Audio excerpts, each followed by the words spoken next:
Hey, coach, I'll start off. Are you planning on sticking with the same starting rotation? We'll go with obviously Root tomorrow, TBA game two, and Wood game three. Is that just kind of a matter of wanting to keep with Wood kind of coming back, wanting to keep him on a normal rest, or Yeah, yeah, pretty much. and then with Tennessee, they've got obviously one of the best pitchers in the country, and Liam Doyle. I'm curious, watching tape on him, video and stuff. Kind of what do you see from him? What makes him so good? Well, he's left-handed and he throws 97, 98 miles an hour a lot and super hard to hit. And he's hard to hit because he throws his fastball up in the zone a little bit. It's got a lot of carry. He's got a good breaking ball. And I mean, that's just some of it. But you're probably talking about the SEC pitcher of the year. And one more real quick. You brought back a couple of guys that hadn't pitched in a while, and Coyle and Dietz. So I'm curious, how do they feel in the days since they've thrown? Did everything come out good? Yeah, they're fine. They're good to go. Matt Byrne. Yeah, hi Dave. Talking at Swatters, you were talking about the timeline for Gabe, a week or two. Was just wondering if there's a injury update on him, status update. On who? Gabe Frazier. Yeah, he's better now. He he'll be able to play if we need him, I would think.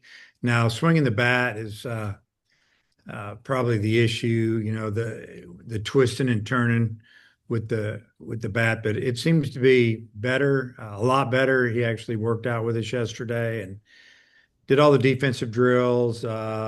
Didn't do all the offensive drills, so we'll see how that turns out today. See if he's okay. So I guess would the plan continue to be to keep platooning Rocco and Reese at first base, depending on the pitching matchup for this weekend, or? Well, the plan right now is just put out the best put the best matchup in the lineup, but at the same time, we got to play defense. So I'm not sure who I'm going to play over there. I mean, Reese would be the guy right now. Dudley, go ahead. Let's talk a little bit about what you've seen out of Tennessee this year, maybe how they're a little bit different than last year. Same as everybody else. They're very talented, and they've got a very strong bullpen.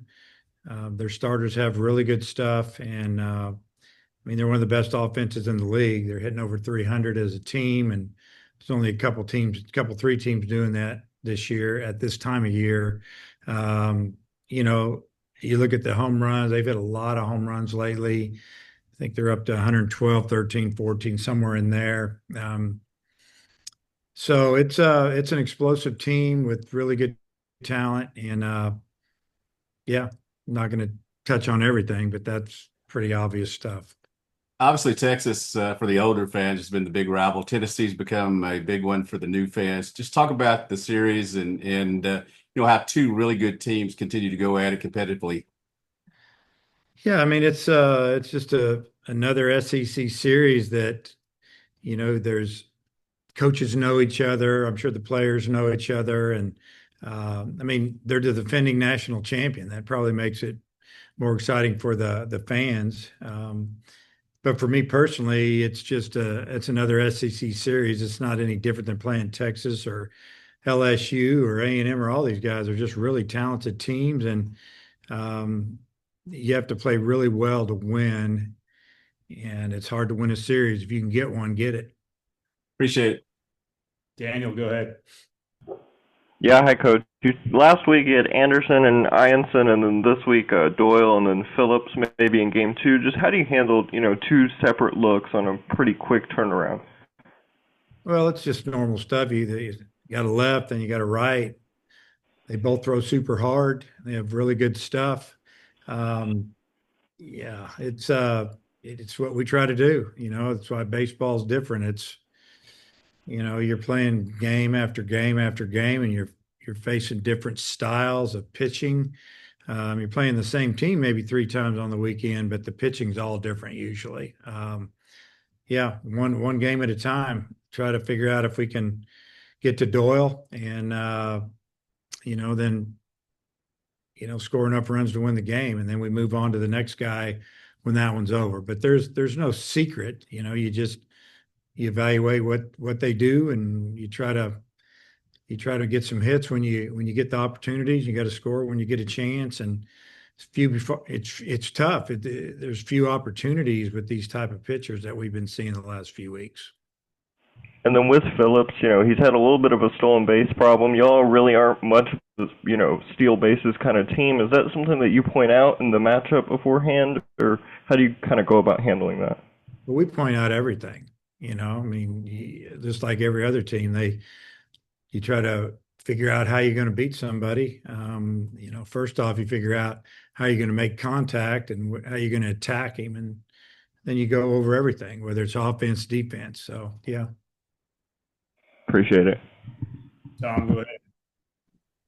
Hey, sorry, I've got a crew power washing outside here, so I hope it doesn't get too loud. It's fair to call Tony a protege of yours, I think. What do you think of his team building style and just his coaching persona? I think he's done a good job. I mean, he's a good coach. He's a great recruiter, and he's got Elander and Coach Anderson there, and I mean, he's got good staff. So the key is getting them to play hard, and they do, and then they're talented on top of that, and they're at a place that they're supported as good as anybody in our league or anybody in the country. You guys are 9-1 against them in the last 10. And they've been very good during that entire time. Is there a way to explain that? I think a couple years back when we beat them here, they were kind of, the roller coaster of the SEC. They were at the bottom of that roller coaster, and then they came out of it. And again, it's timing.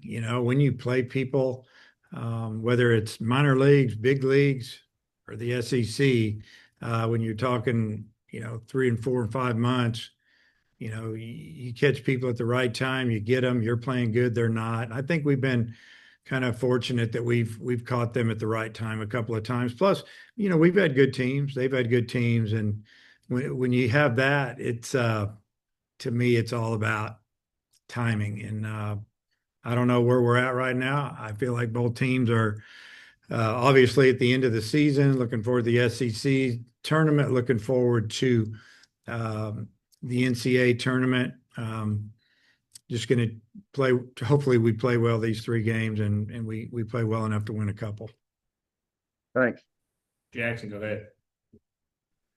Hey Dave, do you mind sharing any details about maybe your first conversation with Tony after the national title last year? Whether did he thank you? What was that conversation like? A little bit of that. I called him. He was bombarded, obviously. Just congratulated him and happy for him, and kind of just proud of him, and happy for Josh and all the guys that we knew that were involved in that program. And he thanked me a lot, and there's a lot of that. You probably have talked to him about it. I know we didn't, sorry for a week old question here, but we didn't get to talk to you after game 1 against LSU. You pulled Root after 6. I know he's up to 90 pitches. Was that an eye with the short rest? And he does have short rest and you're keeping him on the schedule. Is there anything different about him that makes you feel a little extra comfortable there? So you asked me 2 questions there? I pulled a Bob Holt on you. I'm sorry. Yeah, do that again. What went into pulling Root going into the 7th? First off, back against LSU, was there any inkling of an Yeah, eye? just from watching maybe their swings, and they were getting to the point where they were seeing him 3rd and 4th time, and he, but more than anything, he'd throw 90 pitches. I've said all year long, I want to be good at the end of the year, and we had a pitcher in the bullpen that has done nothing but pitch well here and throw strikes. And, he had 2 hitters where he didn't throw strikes. And, that cost us the lead, but that's baseball. That's what happens. And, we gave him the ball again on Sunday. That's how much confidence we have in that individual. And, he got us a couple outs, and then we went from there. But yeah, that's why we took him out. I mean, it was time. With Reese, a lot of guys maybe they come into the lineup and they have a good moment and then it doesn't quite sustain. I know there's a lot of season left, but he's sustained some of that form that he found. I mean, how good is that to see? And like, what has been the difference for him? I know you said better BP, but is there anything in his approach that's changed? Well, better BP is what got my attention. Bat speed is good. Um, Defense is outstanding. So, he's a good target over there, and he has experience. I mean, he played really well this past summer. He's had a couple of good summers. He got his at bats there, bats in the fall. They hadn't get him in the spring because of other things, and now he is.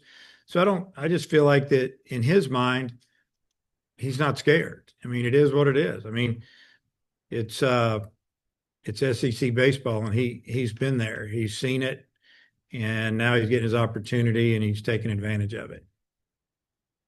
Coming back around from Let's Go. Hutch, Matt, got anything? Dudley? I got one. Dave, Tennessee's team with Tony, they always play with like a lot of emotion. They're kind of feisty. I'm wondering, do you talk to your team to try to ahead of time, like, hey, we need to try to stay focused on us and not kind of get caught up in that aspect of it? Well, we talk to our team about that all the time. Doesn't really matter who we're playing. We talk about, you know, we can go through all the stats and their players, but bottom line, we just need to know some tendencies, but it's about how we play and how we act. And, if other teams are saying stuff or getting fired up, then we need to do something to slow it down and try not to worry about them, really. Just let them do their thing, we'll do ours. But yeah, I think any coach will talks about those type of things, but going into a series or a big game. Matt? Yeah, Yeah. just Oh, go ahead. Matt, my bad. Okay. We've talked before about scheduling midweek games versus not doing so this late in the season. Obviously, Tennessee just played. They have a quick turnaround. I mean, do you see any benefit to that? The only benefit is if you play at home and you have a couple of pitchers that really need to throw, and that's who you throw. Other benefit is nobody gets hurt. Um, and again, it's just trying to get your games in. You're 56, and we got to get ours in earlier. Um, you know, there were some teams yesterday that played in our league, and some of them did great, some of them struggled a little bit. But yeah, I mean, it's year to year. You just schedule when you can get teams to come in, and I mean, I don't know. I don't know how they're feeling. I don't know anything about their travel, or I just know we play them tomorrow night at 7. Dudley, Daniel, wrap us up, please. Having that second game as TBD, is there a plethora of guys you could use in that game, kind of depending on how the first game goes? Yeah, we've got a couple guys obviously, but if we need to use a guy or two, we'll use them. But I wouldn't say a plethora. I would say a couple. Appreciate it.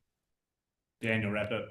Yeah, coach, just a quick one with Jimenez. Is he to the point that he can fully, pitch twice on the weekend consistently and, the kind of care package that was with him at the beginning of the year is kind of more or less gone? Yeah, it's good to go. Obviously, it depends on how many pitches or how stressful they were, or was he cruising? And then, he's got to talk to us, communicate with us, tell us how he feels physically, not necessarily how his arm feels. His arm's been feeling great. It's about how your body feels. Coach, thanks for your time. We'll see you this weekend. Okay.